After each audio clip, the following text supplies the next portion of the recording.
여러분 안녕하세요 롱장입니다. 더위 그리고 장마에 건강 유의하셨으면 좋겠습니다. 제가 라이브를 진행하다 보면 감사한 분, 좋은 분들이 많아서 여러 가지 조언을 해주시는데요. 최근에 이제 몇 번 중첩이 된 게 있어요. 뭐냐면 7, 8월 비수기. 7, 8월에 휴가도 가시고 비도 오니까 비수기고 9월달 추석 이후에 사람들이 나온다. 2019년도까지만 해도 추석 이전에 움직이자 아니면 추석 이후에 수요를 좀 보자 이런 얘기를 제가 하곤 했습니다. 그런데 왜 그런 얘기를 안 하고 있냐? 전 안 하고 있거든요. 그거에 대해서 좀 더 자세히 설명을 드릴게요. 그리고 설명을 하기 전에 기사 하나랑 데이터를 통해서 좀 설명을 드리고자 합니다. 그러니까 지금 시장에 대해서, 앞으로의 시장에 대해서 제 주장의 일부분이에요. 알고 이 부분을 인지하시고 앞으로의 제 영상을 들어주시면은 훨씬 더 도움이 될 거라는 생각이 들어요. 같이 한번 보세요. 시청하시기 전에 구독하기, 좋아요, 멤버십 부탁드리고요. 멤버십은 매주 토요일 라이브를 진행하고 있습니다. 작년 가구당 순자산 5억 2천만 원. 결론은 집값이 내려가서 국민들의 순자산이 내려갔다는 거예요. 근데 이게 이걸 다루고자 하는 건 아니에요. 이거는 거시적인 측면이고 제가 막 집중해서 완전히 그러니까 집착할 만한 뉴스는 아닙니다. 근데 보면은 잠실이에요. 제가 자꾸 잠실을 보는 이유는 일부러 그러는 거예요. 왜 그러냐면 갭 투자, 투기꾼들이 없으니까 집값이 못 올라간다. 투기꾼들이 던지니까 내려간다. 역전세, 투기꾼들이잖아요. 그러니까 다주택자가 역전세 맞고 망한다. 이런 얘기가 지금 너무 많아요. 그런 분들이 조회수도 훨씬 더 많이 나와요. 당연히 그건 자연의 섭리예요. 그런데 여기는 아무튼 뭐 페이퍼나 명의로 따졌을 때 갭 투자가 있을 수가 없고 대출이 제대로 나올 수가 없으니까 말 그대로 페이퍼상 명의가 지금 무주택자인 거잖아요. 그래서 여기는 그분들의 얘기에서 벗어난 곳이에요. 또 그렇게 얘기하실 거예요. 양극화, 잠실이니까. 뭐 그렇게까지 계속 말씀하시면 할 말은 없는데 예전에도 그렇게 얘기가 나왔었고 하지만 결국 부동산 시장은 퍼졌죠. 서울에 집이 필요한데 잠실을 못 구하면 옆 단지를 구해야 될 거 아니에요. 아무튼 간에 자 여기 이런 얘기는 좀 많은 분들이 해줬으면 좋겠어요. 이거 여기 지금 보시면 23억 8천 찍혔죠. 제가 요거 지금 24억 얘기 나오고 있다고 말씀드렸잖아요. 이게 여러분 제 말대로 대조가 아니고요. 여기 나가보시면요. 이거 미리 알 수 있어요. 이것도 말씀드렸잖아요. 이거 25억 얘기 나오고 있다고. 25억 넘어갔고요. 이건 29억 얘기 나오고 있다고 했잖아요. 거의 29억이잖아요. 그러니까 현장의 내용조차도 현장에 일어나고 있는 일조차도 얘기 안 해주는 분들이 제가 봤을 때 현장에 일어나는 일을 모르세요. 나가볼 필요가 없으니까. 영상 만들어야 될 거 아니에요. 영상거리 찾고 영상 찍고 편집하고 현장 나갈 시간이 어디 있어요. 그 와중에 자기 물건도 없는데 왜 나가겠어요. 이렇게 된다고요. 근데 현장의 내용을 전달드리면 데이터에 그게 나중에 나오는 거거든요. 자, 그런데 중요한 건 요 포인트예요. 국민들이 집값이 하락해서 가난해졌다고 하잖아요. 근데 문제는 전 의아한 거예요. 집값이 올라갔죠? 그리고 내려가고 다시 올라갔잖아요. 여기 부동산 지인을 따로 킬까 하다가 요 회색 부분 있죠? 요 회색 부분이 거래량이에요. 몇 건이 거래가 됐어요? 라는 뜻이거든요. 큰 평수. 몇 건이 거래가 됐어요. 여기도 보면 큰 평수는 확실히 덜해요. 몇 건이 거래가 됐다. 회색 막대기가 길면은 많이 된 거고 회색 막대기가 없으면 거래가 없는 거거든요. 그런데 요걸 한번 보세요. 올라갈 때 요때쯤부터 2020년도 임대차 3법이 통과된 이후부터 보세요. 제가 이때부터 7, 8월 같은 그런 여러분이 원래 알고 있어야 되는 기본적인 부동산의 상식들에 대한 내용을 안 하는 거예요. 제 경험상 투자를 하면서 이때 상승부터 이거는 제가 잘못한 부분이에요. 이 상승을 하면 저도 텐션이 올라가거든요. 어쩔 수 없잖아요. 투자하는 사람이니까. 상승할 때 예전 시장과 상승의 모습이 많이 달랐어요. 어떻게 달랐냐면 여기는 조금 덜한 모습인데요. 다른 데를 좀 보여드릴게요. 네, 현장에서 되게 웃기다고 느꼈던 곳을 보여드릴게요.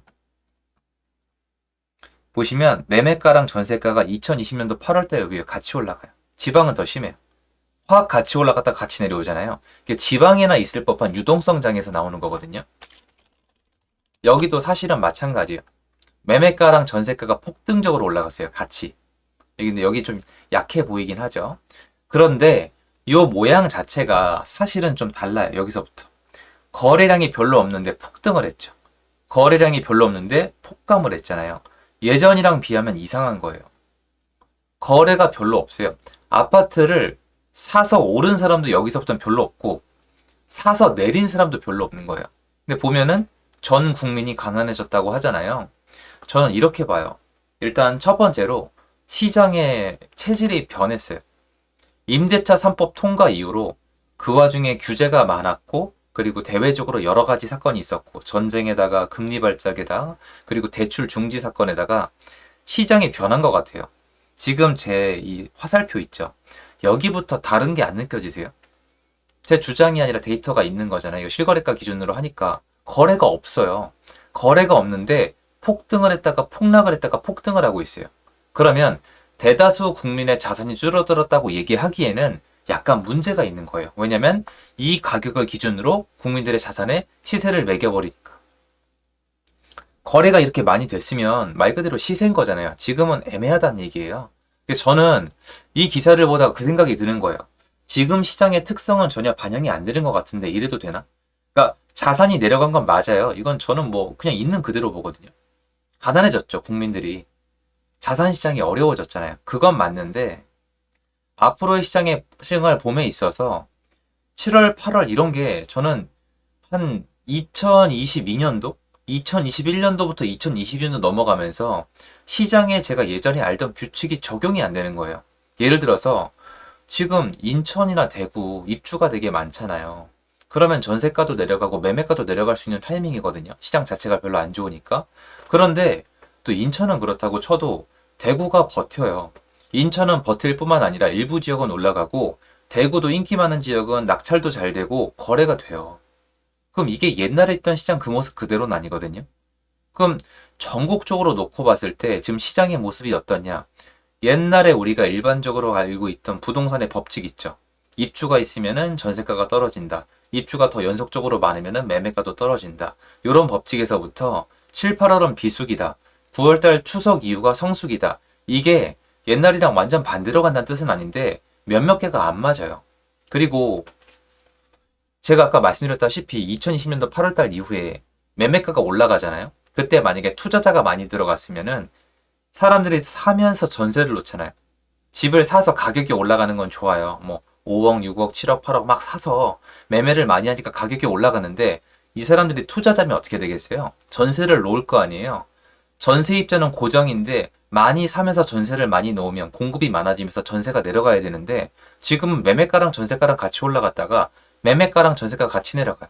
그러니까 시장 전반적인 수급이 달라요. 그리고 사람들이 움직이는 형태가 다르고 그리고 무엇보다 제가 지난 영상에서 설명을 드렸는데 지금 현재 기준으로 집을 사고 있는 수요자의 성격이 국한되어 있어요. 뭐냐면 취득세 때문에 다주택자는 못 사요. 그리고 이제는 조금씩 괜찮아지는데 옮겨 타기가 한동안 안 됐어요. 그리고 집을 마련하고 싶어도 다른 게 그러니까 부모님 때문이든 자기 때문이든 주택 명의가 있으면 그것도 안 돼요. 그리고 대출을 받으려 그래도 뭔가 제한이 많아요. 집을 살 수 있는 사람이 지금 예를 들어서 작년 말부터 올해 초까지 저렴한 가격에 집을 살 수 있는 사람이 제한돼 있어요. 플러스 알파로 다주택자나 법인은 들어오는 게 너무 힘들어요. 그럼 예전에 이 모든 사람이 참여하던 시장에서 더군다나 전세는 법이랑 되게 연동이 돼 있는데 전세 관련법이 2년에서 4년으로 바뀌어 있는 지금 이 형태에서 예전 시장, 2020년도 8월달 이전의 시장과 지금의 시장이 성격이 똑같다고 보기는 어려운 거예요.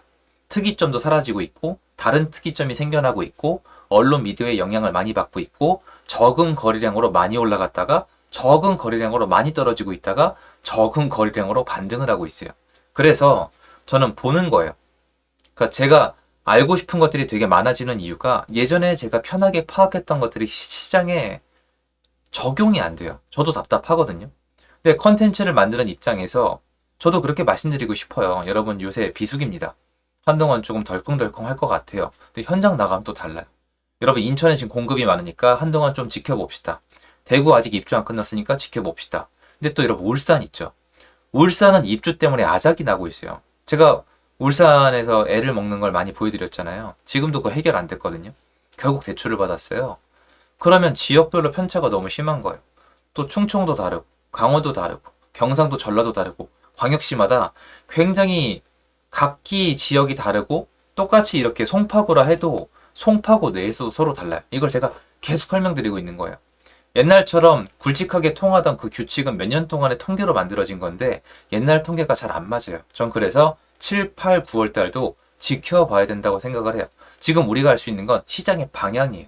속도나 어떤 덜컹거림보다는 앞으로의 방향을 보고 어차피 지금 여러 개 못 사니까 나한테 맞는 어떤 결정을 빨리 해놓은 다음에 지켜봤으면 좋겠어요. 조금 더 긴 텀으로. 예를 들어서 주식으로 따지면은 2달 들고 갈 거 지금부터 6개월씩, 옛날에 6개월씩 들고 갈 거 1년씩 이렇게 긴 단위로 보는 게 훨씬 더 좋지 않나. 결정은 빨리 하는 게 좋죠.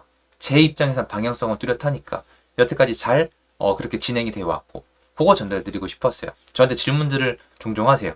여기 입주가 많으니까 기다려 봐야 되겠죠? 비수기니까 기다려 봐야 되겠죠? 9월달 이후로는 폭등하겠죠? 언제쯤 회복할 거라고 말씀을 하시는데 예전보다 맞추는 게 더 힘들어요. 그 다른 분들도 막 비교해 보세요. 이게 다 맞추는 게 지금 어려운 시장이에요. 더더욱더. 그래서 이런 특이점을 알고 앞으로 제 영상 봐주시면은 여러분에게 더욱더 도움이 되지 않을까 하는 마음에 영상 준비해 봤습니다. 도움됐으면 좋겠습니다. 감사합니다.